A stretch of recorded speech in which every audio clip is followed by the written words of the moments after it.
Sí. Hola, bienvenidos a otros vídeos de Combat Wrestling Academy. Estamos aquí con el maestro Luis Iraíz en OSF Aranjuez. Luis, un saludo para nuestros... Un saludo a todos. Luis es, yo considero un gran maestro y una persona que me gusta siempre visitar cuando vengo a ver a la familia.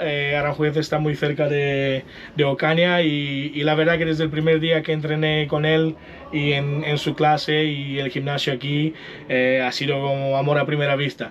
Siempre me lo paso bien, siempre aprendo cosas nuevas y además la sesión del lunes, Luis me dio una paliza que me hizo replantearme un poquito esto de las artes marciales, de cómo lo hago hoy en día. Bueno, Luis, un poquito para la gente que nos está mirando ahora mismo, ¿cómo empezaste? ¿Qué fue la chispa que arrancó tu amor por las artes marciales y qué artes marciales practicaste en todo este tiempo? Yo comencé bastante temprano a hacer striking porque me metía unas palizas en el colegio. Entonces sufrí mucho bullying. Yo soy pequeñito de tamaño, pero antes era más pequeño y me golpeaban por deporte. Realmente a mí me golpeaban 1, 2 o 3 veces a la semana y eso fue por años. Entonces yo comencé a hacer striking desde que era pequeño, como a los 7 años, como a los 9 ya lo tomé en serio y luego me fui haciendo striking por muchos años, pero nunca me sirvió mayor cosa para defenderme. Realmente como que cuando uno es pequeño y sabes striking, pero eres muy pequeño, alguien más grande siempre igual de alguna forma me terminaban golpeando. Sí. Entonces hice striking hasta los 17 años. A los 17 años comencé a hacer grappling porque mi señor padre se fue a Estados Unidos a entrenar catch wrestling años antes, en el gran Lions, arte marcial. Y el Lions, que es una escuela que era la escuela antes de Ken Shamrock. Sí. Bueno, Frank, Ken Shamrock, y en ese tiempo mi padre recibía clases de Guy Messier. Guy Messier, sí. Todos leyendas de las MMA americanas, sí. Y del catch wrestling, que es un poquito menos conocido. Si tengo un poquito de suerte, ahora que estoy volviendo a Londres, voy a ir a visitar Snake Peak en Wigan. Oh, sí, definitivamente. Y voy a enseñaros lo que el catch wrestling es de verdad. Entonces, a ver si en ese vídeo entendéis un poquito más a Luis, porque en mi experiencia de rular con él y de ir a sus clases, no es un cinturón negro de jiu-jitsu clásico en el que te va a enseñar tu básico de jiu-jitsu, tu berimbolo y toda esta cosa. El grappling de Luis tiene un cierto toque de violencia que a mí me gusta mucho, que seguramente lo traes desde el catch wrestling, ¿no? Catch wrestling, sí, que es un poquito más rudo, no es tan amistoso como la guardia del jiu-jitsu o como la posición top del jiu-jitsu. Sí. Entonces, ¿cuál fue tu lección en cuanto al striking? El striking yo comencé a hacer taekwondo porque mi padre era un cinturón negro de taekwondo WTF, ¿verdad? Sí, de la federación. World Taekwondo Federation, sí. Porque aparte está la ITF, que es un poco distinto, pero él era de eso. Él hizo eso desde que era muy jovencito y entonces él me empezó a enseñar taekwondo desde pequeño. Luego me llevaba a una escuela de taekwondo para que yo aprendiera taekwondo, pero mi padre también boxeaba, entonces y hacía lucha olímpica en la federación del país. Entonces me empezó a enseñar a hacer un poquito de lucha y a tirar un poco las manos. Entonces ese era como el kickboxing que nosotros hacíamos. Era como un kickboxing, le metíamos rodillas, codos, pero en realidad no era Muay Thai ni nada porque no teníamos... No había nadie que fuera maestro en esas artes marciales. Era solo mezclar un poquito los golpes, ¿verdad? Me suena un poquito como hemos empezado nosotros en Rumanía, que era básicamente en plan de ¿tú qué haces? K1, pero nadie era entrenador de K1, nadie había visto un ring de K1. Exacto, suena mucho a eso. Pero hacíamos lo que podíamos, básicamente. También, por lo que estoy entendiendo, tu padre es un gran amante de las artes marciales. Sí. ¿Su padre también lo era? ¿Es algo lineal, por decirlo de una forma? ¿Es algo de familia? Mi familia todos vienen de Japón, entonces que llegaron a Guatemala hace muchos años, ¿verdad? Sí. Entonces, el padre de mi padre... es que el que era, ¿cómo se llama? Japonés era el bisabuelo, o sea, era el abuelo de mi padre. El abuelo de tu padre, sí. Y entonces el abuelo de mi padre sí practicó artes marciales en Japón, hace como muchísimos años, porque él vino por la Segunda Guerra Mundial, huyendo de salir de la Segunda Guerra Mundial. Sí. Y pues él sí hacía artes marciales. Mi abuelito nunca hizo artes marciales, aunque peleaba mucho en sus tiempos, había mucha pelea en la calle y todo eso. Sobre todo siendo japonés sí. en Guatemala era, ¿no? En Guatemala. En Guatemala, tú eres japonés en Guatemala. Sí. ¿Alguna hostia te cae? Sí, era ese chino, y aparte éramos muy pequeños de tamaño, toda mi familia, todos somos pequeños, entonces siempre hemos tenido ese problema.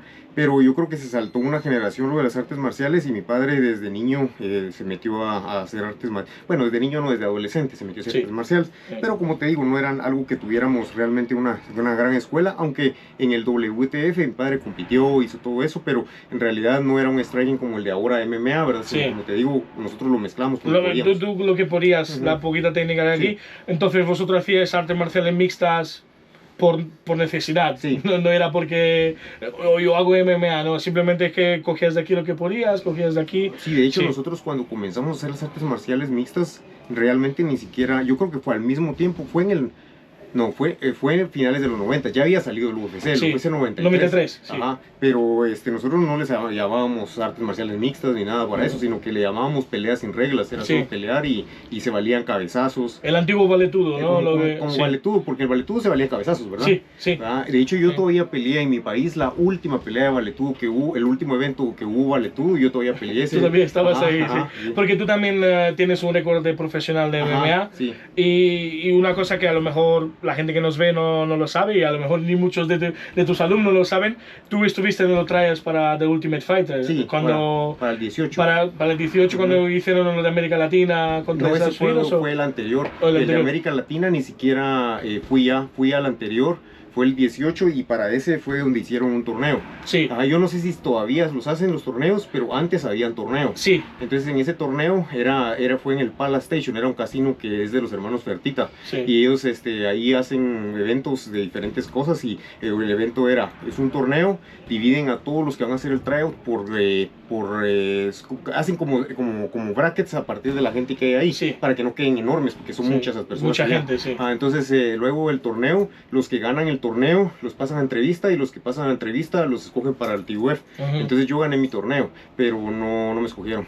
Sí, también ellos buscaban la polémica, estaban buscando gente que bebe, que claro, que tiene carisma para TV, que sea alguien que sepa hablar, ¿verdad? Que sea conflictivo, que sea gracioso, lo que sea. Claro, no están buscando a alguien que es un artista marcial, que tú como yo te veo a ti, eres el tipo de artista marcial más o menos clásico, el que busca constantemente mejorar y el que solo quiere mostrar las cosas en el octógono. Sí, bueno, es como yo te veo, la verdad. O sea, no te lo estoy diciendo así. Además que siempre que hablo de la gente contigo, siempre digo lo mismo. Digo, mira, para mí Luis es el artista marcial. Luego ya tienes gente que son entrenadores, luchadores, lo que tú quieres. Pero hay gente que vive el día a día como eso. Y solo hay que verle, porque hemos acabado la clase, se hizo sus rondas con gente 20 años más joven, y luego estaba en la Soul Bike. Mientras tanto yo estaba escondiéndome, bebiendo agua, intentando recuperar el aliento, ¿sabes? Las cosas como son. Vale. Entonces tú empezaste a entrenar ¿hace cuánto tiempo más o menos? Yo comencé en el año 1999 a hacer grappling. Y comencé en el año 1990 a hacer striking. Sí, pero ¿cuándo empezaste a dar clases? A dar clases. Sí. Lo que pasa fue en el año 2004, en diciembre, enero del 2005. Lo que pasó fue que mi padre falleció en diciembre 16 del 2004. Fue asesinado, y a partir de ahí se acabó la escuela prácticamente, porque o sea, como que la depresión y todo eso. Pero se acabó por menos de un mes, porque luego de eso la gente seguía llegando, yo estaba de luto todavía, y pues yo empecé como a darles las clases porque yo no daba clases, pero cuando mi padre faltó, entonces yo fui el que empecé a enseñarles. Sí, fue más un poquito para seguir con su legado y seguir hacia adelante con algo que él había empezado por pasión. Exacto. ¿Entiendes? Y entonces, bueno, yo creo que es el mejor homenaje también, en plan de seguir, es cierto, coger el trabajo, pero también he de decir que yo, de lo que veo de fuera, te gusta dar clase. Entonces, ¿cuándo empezaste a sentir pasión también por dar clase? Más que un deber, sino cuando empezaste a decir, eso se me da bastante bien, ¿o? Es que lo que yo entendí es de que el dar clases es un elemento muy importante para poder avanzar técnicamente. Porque tú lo sabes, porque tú tienes muchos años de estar dando clases, pero me imagino que has notado cómo cuando yo comencé, por ejemplo, a dar mis primeras clases, yo estoy seguro que te pasó lo mismo. Yo no estaba muy seguro de qué era lo que yo estaba enseñando. Sí. Entonces lo que pasaba era que el no estar seguro me obligaba a mí a tener que regresar y ver esto que enseñé estaría bien, esto no está bien. Entonces Sí. empecé a crear mis propias hipótesis, a buscar... Te obliga también un poquito a estar pensando Exacto. en lo que estás diciendo, cómo lo estás diciendo. Exacto. Sí, yo aún lo hago. ¿Sabes? Tú llevas muchos años entrenando y dando clase, pero yo aún estoy en esa fase de cuestionamiento constante y tal, porque... Sí, no, siempre tiene que Sí. estar eso. Yo creo que casi que cualquier tiempo que uno lleve, porque siempre puede haber una forma mejor de hacer las cosas. Ahorita un niño que estaba ahí me enseñó una cosa que yo nunca había visto y que funciona, entonces hay que estudiar. Hay que aprenderlo, ¿no? Y eso creo que es fundamental, mantener la mente abierta. Es como se dice a veces, que nadie lo aplica, ¿vale? La gente habla mucho en este mundo, pero nadie lo aplica.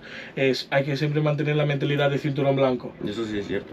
Todo el mundo lo dice, pero poca gente lo aplica en su día a día. Y he escuchado cinturones negros y luego le sometes con algo en una clase y no te vuelve a hablar durante 2 semanas. ¿Entiendes? Es así. La mentalidad de estar de cinturón blanco yo creo que es fundamental. Y también es que a mí me da gusto encontrar una técnica que no he conocido, y cuando alguien me pilla con algo siempre me quiero en plan, ¿cómo habrá hecho eso? ¿Entiendes? Es siempre ese momento No, de... definitivamente es la mejor forma de no puedo crecer. dormir esa noche porque le estoy dando vuelta al maldito movimiento. Hay que poder tener la capacidad de no casarse con ninguna técnica ni ninguna filosofía de grappling.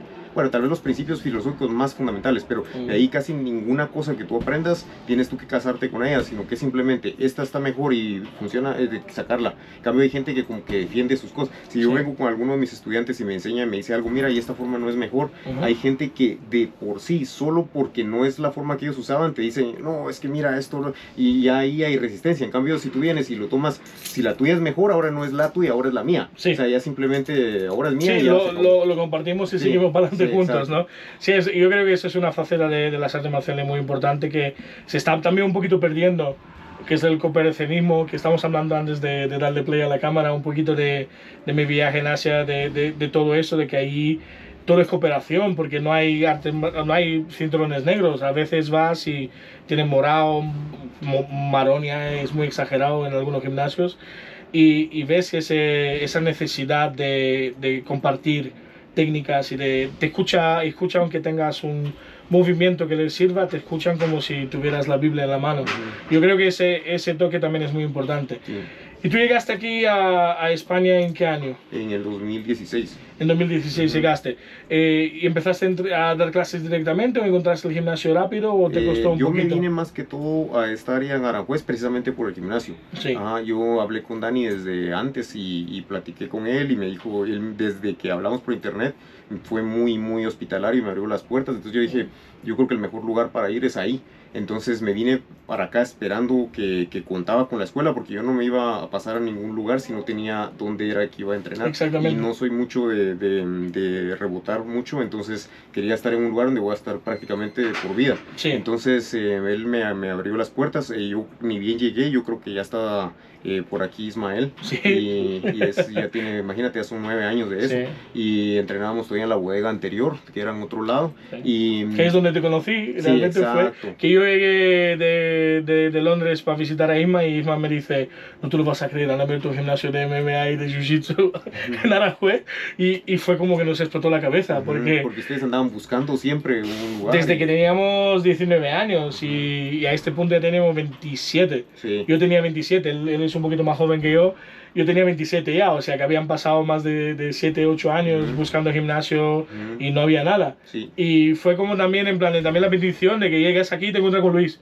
O sea, no te encuentras con cualquiera, te encuentras con Luis, claro, que viene y te trae trucos que ni siquiera lo has visto en instruccionales, que nosotros veíamos vídeos en YouTube. Y me acuerdo que le pateé 3 veces la cabeza a Isma intentando hacer el armbar. Siempre cuando pasaba la pierna para arriba le daba con la pierna, le daba y te joderme la cabeza, no sé qué. Pero había un hambre de aprender, ¿verdad? Sí, constantemente. Entonces nosotros siempre, la pasión por las artes marciales siempre la hemos tenido, y como tú has dicho, ahora estoy igual. O sea, si yo no puedo seguir entrenando, no me iría a un sitio. Si ese sitio no hay al menos un gimnasio o la posibilidad de que yo abra algo, de hacer algo, no lo veo, no me veo seguir adelante sin poder seguir practicando y tal. Por eso también, una vez que pierdes la forma o llega la edad o cosas así, cuesta un poquito más hacer las cosas. Sí. Y esa es una pregunta que te tenía yo que hacer a ti, porque tú sigues una forma excelente. ¿Cuál es tu rutina? ¿Cuál es tu...? Gracias, papi, te lo agradezco mucho Sí. por tus palabras. Básicamente, lo primero que yo mantengo es de que mi forma, digamos, de mantenimiento sea muy similar a una forma ya de competencia.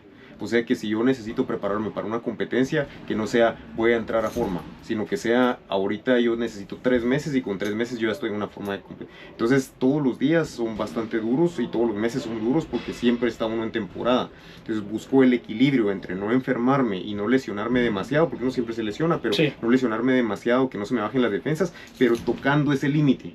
Entonces estoy entrenando, digamos, lunes a domingo, digamos, pero siempre hay unos días más descansados. Más que otros, suaves, ¿verdad? más Sí, tal. exacto. Bueno, tal y como estuvieras en el camp, que lo dicen Casi los como estar americanos, en un pero a lo mejor menos intensidad Es- o a lo mejor menos repeticiones. Es estar en un campamento, pero suave, un campamento suave, mantenible, es todo lo que es sostenible para no morir, no enfermarse, Sí. eso es todo, pero realmente muy cerca. Entonces suponte que a lo más que yo le pongo énfasis de todas las variables físicas es al cardio, es el que más le pongo. Luego está la técnica, que esa es la... Vale, pues empezamos en la parte en la que tú decías que estás haciendo... tu rutina diaria es muy parecida a un camp, Sí. pero de menos intensidad. Sí, o sea que siempre hago poste, o sea, yo nunca ruedo sin poste, sino que siempre para que no sea acostumbrarme yo a la energía de uno, sino que siempre sean por lo menos dos. Luego lo que es las cuestas en sprint, ¿verdad? Que esas las hago todas las semanas, y la bicicleta esta de assault bike, esa todas las veces que ruedo. Después de rodar siempre lo remato, pero cambio intervalos. Suponte que un día es más rounds, más cortos, solo 15 segundos. Y otro día son rounds más largos, 45 segundos. Y otro día son 30 segundos. Entonces trato de variar a unos más largos, unos más cortos. Pero realmente el cardio sí me he dado cuenta que progresa no durante el campamento. Te lo voy a poner de esta manera. Cuando tú entras en un campamento y estás en mantenimiento, tú subes tu cardio de A a B. Pero si tú vienes y fuera del campamento empiezas en A, y le vas subiendo despacito, no a la misma velocidad que si fuera campamento, sino mucho más despacio, así llegas a y medio, y ahora ese es tu nuevo A. Y entonces cuando llega al campamento ya puedes ir B y medio. Entonces siempre la idea es de que cuando no estás en campamento estés subiendo tu cardio, aunque sea muy despacito, y eso no se puede hacer de la noche a la mañana, aquí lleva años. Entonces yo lo que le aconsejo a la gente, y más la gente que va envejeciendo, que suponte tú estás todavía joven, pero ¿cuántos años tienes tú? 35. Tú tienes 35, entonces tú dentro de algunos par de años vas a empezar a entrar a eso que te estoy diciendo. Sí. Entonces yo lo que les aconsejo es que nunca vean el estar como esa edad donde uno ya va como terminando sus 30, no verlo como que ahí es cuando voy a tener menos cardio, sino que si usted mantiene todavía esa disciplina de hacer empujarse un poquito cada vez más todos los días, aunque esté fuera de campamento, Sí. vas a llegar a, suponte yo el cardio como estoy teniendo ahora, tengo un mejor cardio ahora que hace 7 años. Entonces eso no es muy normal, tengo 42. Sí. Entonces la idea es de que simplemente es como perseverar y pensar en que nunca estar entrenando así de fuerte porque tienes competencia, sino simplemente entrenar porque tú quieres siempre te mantener. Entrenar porque es lo que quieres. Quieres sentirte así, estar siempre preparado. Y además que, como tú lo has dicho, en el caso de que eres luchador profesional, eres luchador de MMA, es fundamental eso lo que estás diciendo, porque a lo mejor la llamada del UFC llega de una noche para otra. Te dan los short notice. Hay muchísima gente que han llegado a campeones y han recibido esa oportunidad gracias a un combate short notice. Sí. Y si estás en el sofá, y imagínate, ahí no vas exacto, a poder si estás como yo cuando hice el combate de MMA, que estaba comiendo pizza y bebiendo Coca-Cola, pues no, porque a mí me cancelaron el combate. Y yo lo di por sí, me recuerdo, ¿Sí? que tú lo cancelaron y tú dijiste, va. Se acabó, porque claro, no solo me cancelaron, era el COVID. Iba a estar el país cerrado hasta el año que viene, o sea, esto era en octubre, finales de octubre, principio de noviembre, y ya cancelaron el combate, cerraron el país, y en mi cabeza se acabó. Y que me pillaron con la pizza en la boca viendo Netflix. Y ahora sí te dijeron. Y me dice, ¿quieres pelear?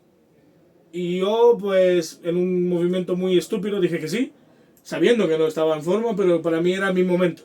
Si no peleaba entonces, digo, no voy a pelear nunca más. Y no puedo ser entrenador de MMA si no he tenido al menos una pelea de MMA en mi cabeza. Yo siempre soy grappler, me gusta el grappling, el striking me encanta, pero no se me da extremadamente bien. Pero ese fue el momento en el que como tú has dicho, si yo estaba preparado físicamente como había estado en el camp, porque había bajado de 118 a 106 kilos, estaba en un estado excelente, me pesé el día del combate, estaba a 116. Sí, sí, es que uno gana peso muy rápido, sale de condición muy rápido. 2 semanas pueden hacer que pasas de estar en una muy buena condición a estar en una bastante mala condición.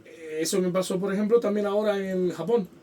La comida de Japón es tan buena que engordé 6 kilos en 10 días. Sí, sí, sí, es normal. Fue brutal, fue brutal. Ahora mismo estoy luchando porque, claro, me cuesta. He llegado a la clase el lunes y Luis viene con el cardio con una persona que entrena todos los días de lunes a domingo y llegué yo, hola. Y claro, por el minuto creo que era, porque escuchaba los beeps. Creo que era el tercer round, cada round era 3 minutos, por el minuto 6, 5, ya mis rodillas... Y luchamos en rounds, ¿verdad? Porque no era round, fue no, escuchamos el round, pero nosotros pero no hemos parado en ningún momento. Y llegó un momento que estaba ya por el 15 minutos, llevamos ya empujando 15 minutos, y me acuerdo que miré a Luis desde el suelo y fue en plan, ni me levanto, aquí me quedo. Y, lo bueno del cardio me es que dolió, se gana muy rápido, papi. Sí. Sí, también hay una cosa que a mí me pasa que creo que es una ventaja y una desventaja al mismo tiempo. Como soy más grande que la mayoría de la gente y técnicamente no estoy tan mal, uso eso para no usar cardio. Entonces hay muy poca gente que técnicamente es muchísimo mejor que yo como para hacerme empujar el cardio. Caso contigo. Cuando tú llegaste, da igual que el peso de diferencia, yo te saco 50 kilos a lo mejor. La diferencia de técnica entre nosotros es abismal, él estando arriba, y me mató. Bien. Lo que hay que trabajar es solo eso del cardio, porque eso te puede hacer la diferencia a ganarle a alguien que sea inclusive mejor que tú. Entonces eso siempre hay que tenerlo en cuenta. Si tú vienes y dices, mi nivel es este, y yo siempre lo pienso así, si hay alguien que es mejor que yo, mi única oportunidad de ganarle puede ser el cardio. Entonces hay que tener ese cardio y hay que pagar el precio y hay que hacerlo porque no hay de otra. O sea, además que tú has dicho una cosa muy importante, que hay parte técnica y no técnica. Y yo creo, igual que tú, que la parte no técnica del cardio es fundamental, porque no hay nada que rompe una persona, la mente de una persona más que quedarse sin aire. Sí, lo que dice Barrut en todo el tiempo, que la falta de cardio, o sea, el cansancio a todos nos hace cobardes. Sí. Y esa es una frase de un wrestler americano. Sí, lo sacó creo que un entrenador de wrestling. Gable o alguno de esos. Incluso antes de él. Creo que era un entrenador que entrenó a Gable cuando Gable era joven. Y dice que, ¿cómo era? Cardio makes cowards of all men o something like that. Era algo por ese estilo, pero y cada vez como estoy perdiendo también la explosividad que tenía cuando tenía 25 y 15. Esa es otra cosa que también se puede mantener. Sí, o sea, pero la pierdes con la edad poco a poco. Se pierde con la edad, pero digamos lo que he observado es esto. Si yo voy a empezar a declinar por la edad, lógicamente el padre tiempo está invicto y de que va a llegar, va a llegar. No pero hay gente que logra empujarlo un poquito más, y una de las cosas es, si yo empiezo a perder esto, entonces ahora voy a trabajar más esto, y muchas veces no me lo vas a creer, pero hasta se gana un poco.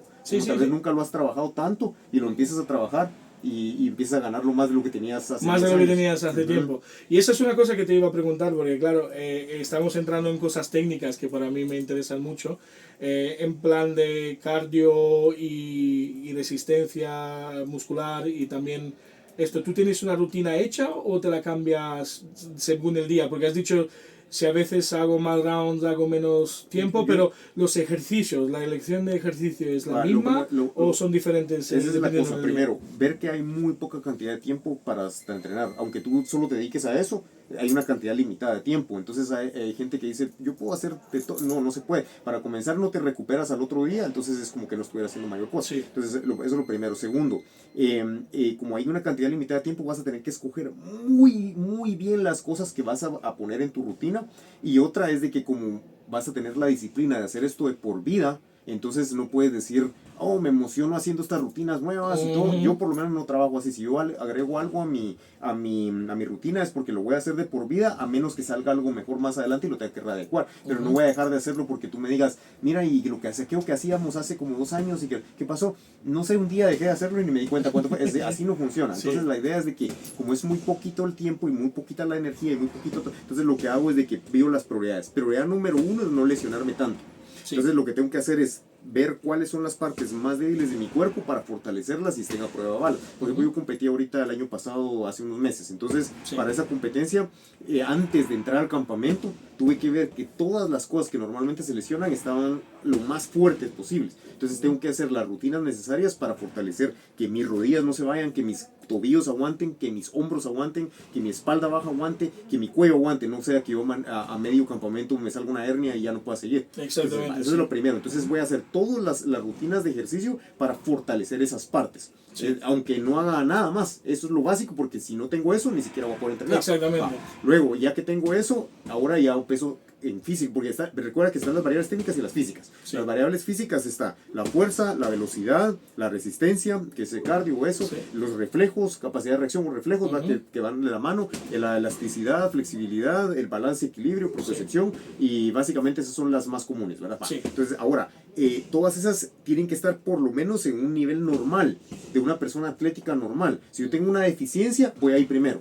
Entonces, digamos siempre atacas la debilidad. Ajá, exacto. Si yo veo que mi velocidad es la peor, es de todas las cosas que tengo, la velocidad es la que está más mal, entonces voy a tener que trabajar la velocidad por lo menos a llevarla a un estándar. Entonces, una vez todas las variables físicas estén niveladas, entonces, por ejemplo, si yo soy súper veloz, ¿para qué voy a hacer muchos drills de velocidad si eso me va a cansar nada más? Entonces, ya una vez todas estén niveladas, entonces ahora ya puedo empezar a trabajar las que me van a servir específicamente para mi estrategia de cómo quiero competir. Entonces ya empiezo a escoger y digo, yo necesito sacar el AMRAP.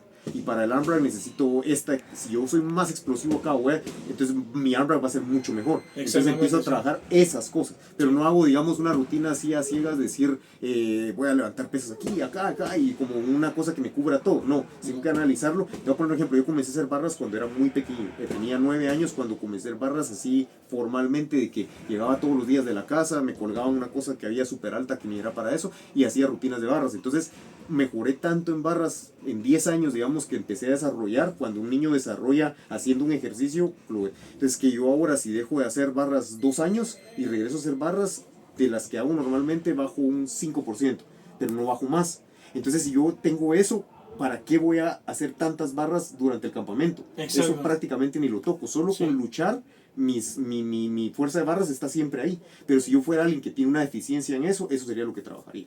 Entonces tú siempre recomiendas a la gente trabajar en sus deficiencias. ¿También lo haces en cuanto a las cosas técnicas? O sea, si tú técnicamente, por ejemplo, eres malo en derivos, ¿practicarías derivos en la pretemporada o por decirlo fuera del camp? ¿O lo practicarías para el camp? Me imagino que sería fuera, pero... Lo construiría fuera. Primero, yo, no es por nada, pero yo si fuera a tener una deficiencia así en derribos, yo no competiría.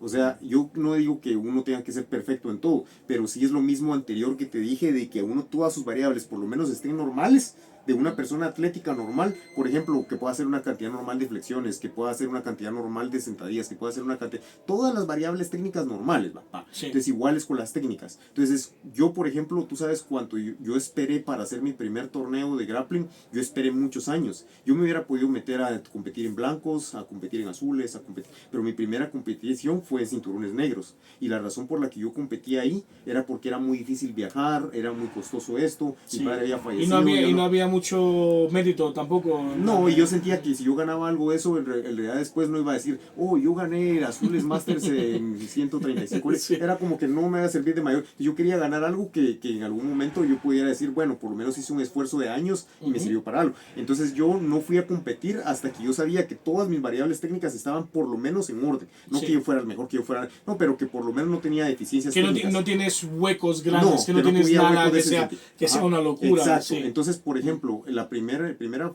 base, digamos, del edificio es todo lo defensivo, todo lo que es defensa, eso tiene que ser lo básico. Luego ya construimos la ofensiva, porque la ofensiva es infinita. Te voy a decir a qué quiero decir que la ofensiva no es infinita. Hay millones de técnicas que yo nunca voy a ni siquiera dominar en mi ofensiva. ¿Por qué? Porque hay tíos que salen todos los días con cosas de constantemente, y yo no sé nada de eso. Solo en el GUI saber cuántas cosas habrán de ofensivas que yo no conozco. Entonces yo lo primero que voy a hacer es cubrir todo lo defensivo. Eso quiere decir que lo defensivo sí lo puedo cubrir todo. No es por nada, pero si tú cubres, por ejemplo, hoy vimos 3 líneas de defensa de pie. Entonces, para que no entre. Entonces, solo con eso, si yo tengo mis 3 líneas de defensa, estoy parado correctamente, o sea, de pie correctamente, y tengo todo correctamente, si viene con un judoka, o sea, él tiene que primero romper esas 3 líneas de defensa para poder hacer derribo. Si es alguien de freestyle, va a tener que romper esas 3 líneas de defensa para hacer un derribo. Si es alguien de greco, va a tener que romper, ¿me entiendes? Sí. Entonces, la idea es de que si yo cubro mi defensa primero, la defensa sí es finita. Entonces ya con solo tienes un cuello también. Exacto. Solo hay un cuello, solo hay que defender un cuello. Sí, ¿verdad? Ahora, ya que tienes eso, entonces ya quiere decir que ya no hay vacíos técnicos. Te voy a poner un ejemplo, un vacío técnico que mucha gente tiene de defensa. Están pasando la guardia y ponen dentro del espacio de aquí del centro, del que tiene la guardia, ponen sus 2 rodillas al mat. Es una cosa que miro que mucha gente todavía lo hace. Entonces, cuando alguien hace eso, ese es un error técnico enorme defensivo.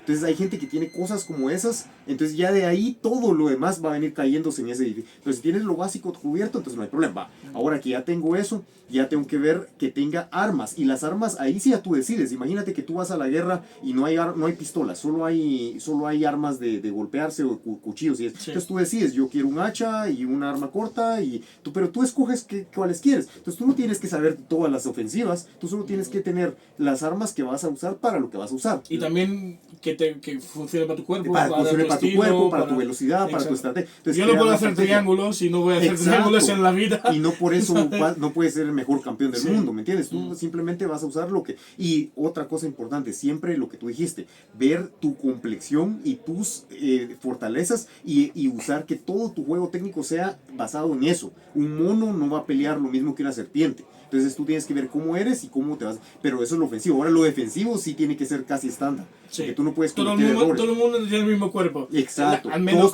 bueno. Pero mira, los tobillos todos son casi del mismo tamaño. El cuello, aunque tengas un enorme, te hacen un mataleón, igual te van a someter, te van a dormir. Entonces la idea es de que defensivamente somos más similares. Ahora donde no somos tan similares es ofensivo. De hecho, mucha gente que tiene cuerpos un poco distintos a veces comete errores técnicos defensivos porque se sale con la suya. Te voy a poner un ejemplo. Hay un tío que normalmente regala un poco los triángulos cuando va a pasar porque sabe que él se sale fácil. Pero luego se topa con un tío que es más grande que él, con piernas más largas, él hace lo mismo y lo someten. Entonces la idea es de que para ser defensivo, la parte defensiva hay que ser muy paranoico y ser demasiado conservador, si tú quieres ganar. Entonces ahora, ya lo ofensivo, entonces es hacer cualquier ofensiva técnica que no implique que sacrifiques o que pongas en peligro o en riesgo tu defensiva. Entonces, eso es como yo veo la claro. Entonces la idea es para eso te preguntaba a ti, para ver tu visión, porque creo que es importante. Entonces, todo lo ofensivo que yo voy a hacer es una vez sea compatible con lo defensivo. Hay gente que a veces se tira a hacer unas cosas que si le sale bien es gloria, pero si le sale mal es los Hail Mary, ¿no? A lo loco, a ver qué sale. Entonces esa es la idea. O sea, por lo menos así es como yo lo manejo. Vale, pues esto es oro. No sé si tú eres principiante, si eres una persona que está empezando ahora mismo, yo creo que es muy importante escuchar este tipo de conversaciones, porque no estamos simplemente diciendo esto sirve para élite. Y hay muchas de las conversaciones, te viene una persona como Gordon Ryan o te viene alguien como Craig Jones o alguien a ese nivel y siempre te van a soltar en plan de no, yo hago esto 3 veces a la semana. Claro, porque ellos ya están ahí. Ellos no tienen que empezar desde cero. Entonces, si tú empiezas desde cero con una buena base de defensa, incluso creo que John Danaher, lo primero que te hace cuando vas a su clase es defensa. O sea, tú como creo que hasta morado, muy poco ofensiva. Hace sentido. Casi todo es defensa, te ponen en posiciones malas y tienen que salir. Yo lo hago porque soy vago. Entonces, yo como entrenaba poco, iba poco al gimnasio y la gente siempre pues estaba en mucho mejor forma que yo. Y llegaba y la gente me pasaba la guardia. Y digo, es que si lucho para pararle que no me pase la guardia, voy a estar reventado y no voy a poder hacer nada. Entonces, cuando la gente me pasaba la guardia, digo, vale, ¿cuál es la mejor forma de salir del side control? Le das vueltas. ¿Cuál es la mejor forma de salir cuando te tiene la espalda? ¿Cuál es la mejor forma de salir la montada? Para mí, defensivamente, usar la menos energía posible e intentar luego pues, trabajar mi ofensiva, tal y como dijiste. Entonces yo lo hice porque sinceramente no entrenaba lo suficiente seguido, por vida, trabajo y todas estas cosas. Entonces yo llegaba al gimnasio y encontraba al muchacho que vive en el gym y le ganaba al final porque no me podía someter cuando me pillaba la espalda o el mount, y a la mínima que yo le daba la vuelta le pillaba. Es que esa es la cosa. Una Porque vez él que no detectas defendía que es nunca, fuerte, él nunca decía defensa. ¿Entiendes? Él era Y- ofensiva. Y no es él. Hablo Mucha de ellos, gente. hablo del 90% de la gente de los gimnasios que yo he visitado. Todos van Mucha a ofensiva. a ofensiva, La a muerte. ofensiva está a muerte. sobreestimada. Exactamente, Si tú tienes sí, una- porque es lo imagínate, bonito para Instagram, ¿no? Lo que Exacto. el flying armbar en Instagram que era bonito. Pongamos 99% defensa y 1% de ofensiva, digamos, ¿verdad? Entonces, Sí. ya, eso no sirve para nada. Imagínate que nadie te puede hacer nada. No te pueden derribar y si te derriban te pones de pie. No te pueden pasar la guardia y si te la pasan la recuperas ya. Y no te pueden someter porque no te pueden tocar el cuello, nunca regalas un brazo, nunca regalas una pierna. Y luego, como te defiendes también, de repente tienes un cuchillito de este tamaño y nunca lo usas. Pero de repente el otro ya te hizo de todo y no pudo y de repente tú ves un espacio y lo apuñalas y Se eso acabó. no necesitas Sí. un montón de... Necesitas un clip para enterrárselo en el ojo y ganaste. Sí, Entonces la exactamente. defensa es lo más importante. Es lo más importante. Y ahí lo tenéis. Entrenar defensa es lo peor. Es lo peor. Cuando empiezas como cinturón blanco es ahogarte en el mar constantemente. Pero poco a poco vas saliendo, vas sacando la cabeza y vas poco a poco respirando Es un poquito perseverancia mejor. nada más y creer Sí. que vas a llegar. Es simplemente entender de que hay gente mejor que tú. Tú Sí. no puedes llegar al Exacto. gimnasio, Tienes razón. pensar que eres el mejor. Y hay mucha gente que llega y esos no Tienes duran. toda la razón. Esos no duran. Tienes toda la, ¿Sí? tienes toda la razón, que ese es yo creo que el peor problema que tiene la gente que le cuesta avanzar, es que no entienden, es que es difícil de entender, de que en este juego hay muchos niveles. O sea que de un experto a un novato no hay 2 niveles, ni hay 3, ni hay 4, ni hay 5, ni hay 6. Hay muchos niveles. Entonces la gente cuando viene y dice, o sea, yo Exactamente. llevo 3 meses haciendo esto y ¿por qué todavía usted me va a hacer? O sea, ¿por qué no? ¿Me entiende? Y no entienden de que puede llevar 5 años. Pero no es suficiente, ¿me entiendes? No lo es. Entonces la idea está en que lo que hay que, en donde hay que encontrar consuelo es de que si hay tantos niveles siempre van a venir otros tíos que o los vas a alcanzar porque van cerca, Sí. o los vas a pasar, o que entraron nuevos y tú llevas 2 niveles arriba de ellos y ahora tú eres el que les vas Y eso a es lo que ganar. le digo siempre, coja los nuevos Sí, y ve, sí. mírate cómo entraste en el gimnasio Exacto. y Ese mírate es dónde estás ahora. Un gran consejo Sí. porque la gente dice, es que no avanzo, porque se va comparando con los mismos que vamos todos los Si días. si tú entras Todos con estamos alguien que avanzando. es morado y tú te comparas con él, pues claro, él siempre va a ser un dos, Exacto. 3 pasos o por aún delante. su mismo nivel. Sí. Imagínate que tú y yo entramos juntos Sí. y en 5 años yo te digo, pero siempre es lo mismo. Sí. Pero si entra uno nuevo, hay una chica aquí que se llama Estrellita y ella es pequeña, es una mujer frágil, digamos, en cuanto a comparación de A tamaño, cuerpo-isma, sí. comparado con cualquiera de ustedes, Sí. es frágil. Pero ella me decía, siento que no avanzo, porque está con estos animales luchando todos los días. Sí. Pero de ahí le digo, y cuando vienen nuevos, bueno, a los nuevos los cojo facilito. Entonces, ¿cómo que no avanzo? O sea, claro que Exactamente. está avanzando. ¿En qué mundo una chica de Exacto, 45 kilos gana a un hombre de 80? Exacto. Pues en Es el mundo imposible. donde tú tienes varios niveles por encima, porque Exacto. tú has estado mucho tiempo entrenando Sí. y esa persona no. Y eso también es una cosa que pasa, yo creo que por eso también mucha gente lo deja al cinturón azul, Sí.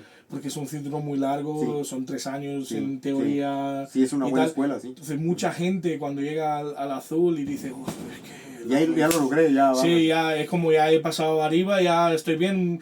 Y muchos de ellos, pues sí, es verdad, vas a someter a 99% de las personas de la calle que no Sí. han hecho nunca nada. Siempre hay un 1%, ¿eh? No te fíes. Eso Siempre, sí es cierto. sí, incluso si eres cinturón negro, vas Sí. por la calle y pillas, No, y uno no sabe. pillas o sea, a uno como como el Sean, el del Strongman, la montaña, Sí, sí, o sí. el Brian Shaw. son outliers, Sí. ¿verdad? Es gente que Sí. ese 1% que tú dijiste. Intenta tú hacerle choque. Sí, ¿no? imagínate, te resbalas, hay otros factores, hay otras cosas. O sea, no siempre- Exactamente. Llueve, tú no ves la Sí, que llueve exacto. también. O sea, Papi, Isma tiene que dormir hoy. no, no solo eso, sino que vamos a cerrar.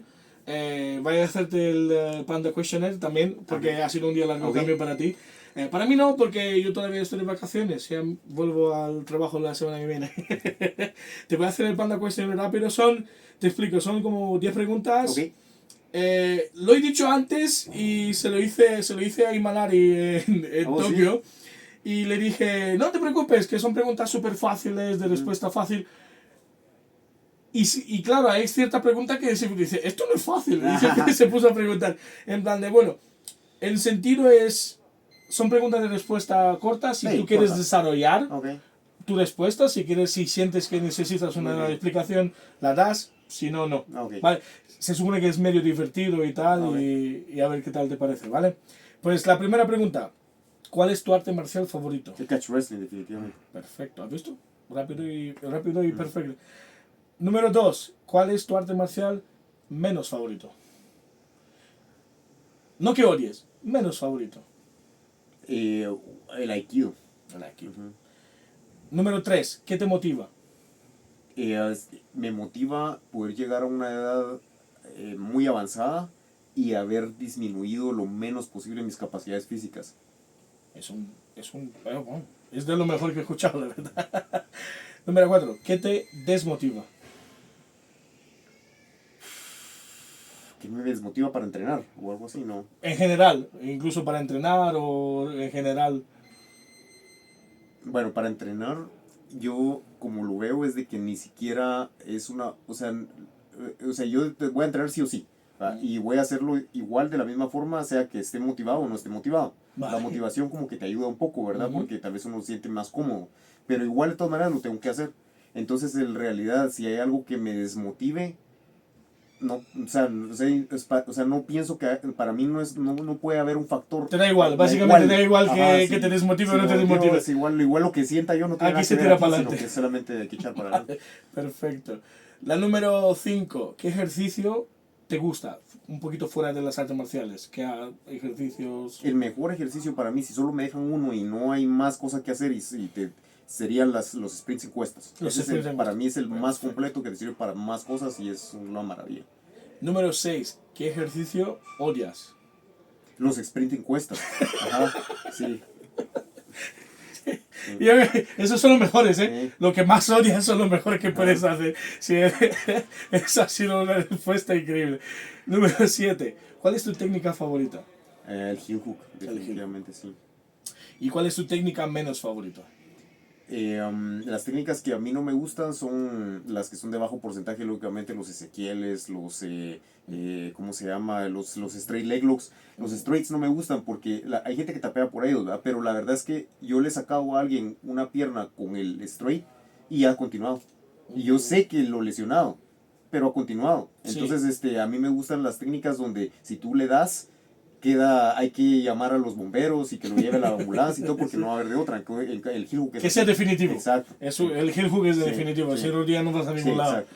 A no ser que va como los zombies estos en Walking Dead, el que se arrastra No, con los brazos. yo he Sí. conocido gente así, te lo Sí. juro. Mira, yo he visto a alguien que el brazo lo tiene ya afuera y se te sigue tirando a quererte golpear con el brazo colgando. Entonces la gente tiene... Pero si se lo das suficientes vueltas, ahí ya no... Ya no hay más, sí. Ahí ya se acabó. El número 9. Bueno, te preguntaba tu técnica favorita, ¿no? Sí, sí, sí. ¿Y la que menos te gusta? También. También. Vale, número 9. ¿Cuál es la cualidad que en tu opinión como entrenador un atleta tiene que tener para convertirse en campeón? Es que la más importante de todas es la constancia, ¿verdad? Es la más importante. Pero la segunda más importante que hasta siento que como que llega a ser casi rival de la constancia, que se pone casi al mismo nivel. Mucha gente no lo quiere ver así, porque dicen que tal vez la constancia supera todo, pero yo en mi experiencia he notado que el corazón, la fortaleza mental, ¿no? Sí. Esa es, yo he visto gente que está ya tan cansada, ya están casi azules, o sea que se nota que ya no tienen suficiente oxígeno, se nota que están respirando, ahogándose. He visto gente ahogándose con su propia sangre también, que no ve bien, que ya están... y siguen echando para adelante con pura... Es algo que viene dentro de ellos. Sí. Y yo creo que gente así, lógicamente, si gente así tiene constancia, es un campeón. Aunque no tenga ni siquiera talentos físicos, aunque sea normal. Pero Sí. tiene eso adentro. Entonces, para mí, tal vez sí es la constancia, pero esa de tener una mente fuerte que va a pesar de cualquier otra cosa. Yo creo que ese es un segundo lugar muy cercano. Perfecto. Sí, ahí estamos. Bueno, Muchas gracias. una respuesta muy completa, la verdad. Muchas gracias. Entonces, la última No, pregunta, estamos aquí, es ¿qué consejo darías a un Luis más joven? ok. El consejo que le daría, que yo creo que es algo que tal vez no hice muy bien, es que lo de fortalecer, o sea, que poner prioridad, fortalecer mi cuerpo para evitar para lesiones y que ponga más énfasis en estirar. Es algo que realmente si pudiera regresar en el tiempo y decirme lo mismo o hacerlo de nuevo, alocaría o sea, establecería mis tiempos y mis prioridades de forma distinta. Creo que es algo que no hice bien porque cuando tú estás muy joven no sientes realmente que te vas a lesionar, o no sientes que haya necesidad de hacerlo. Sí, no hay esa... Pero si lo hubiera hecho, entonces tal vez mi cuerpo estaría todavía mejor ahora que lo que está. Entonces yo creo que es algo que sí hubiera hecho. Eso lo dice alguien que está hecho un titán. No. Para que veas. No sé cómo podría mejorar esto, pero bueno. Luis, Muchas gracias, muchísimas gracias. por tus palabras y por todo. Una cosa, si estáis en Aranjuez o queréis grappling de mucha calidad, OSF Aranjuez, las puertas están abiertas. Tenéis la clase con Luis los lunes, miércoles y los viernes a partir de las 7. 6, a partir de las 6, porque no me acuerdo. A mí me traen, entonces, ¿sabes? A partir de las 6, de 6 a 7, Luis está aquí. Luis, ¿tienes social media? Sí, solo Luis Iraiz. Luis Iraiz, en eso lo voy a poner en la pantalla para que lo veáis. Y bueno, hasta la próxima. Y recordar, siempre hay que entrenar y recordar de entrenar cardio, que eso es lo mejor para la longevidad. Luis, muchas gracias. Isma, muchas gracias detrás de la cámara. Y nos vemos en el próximo. Pound out.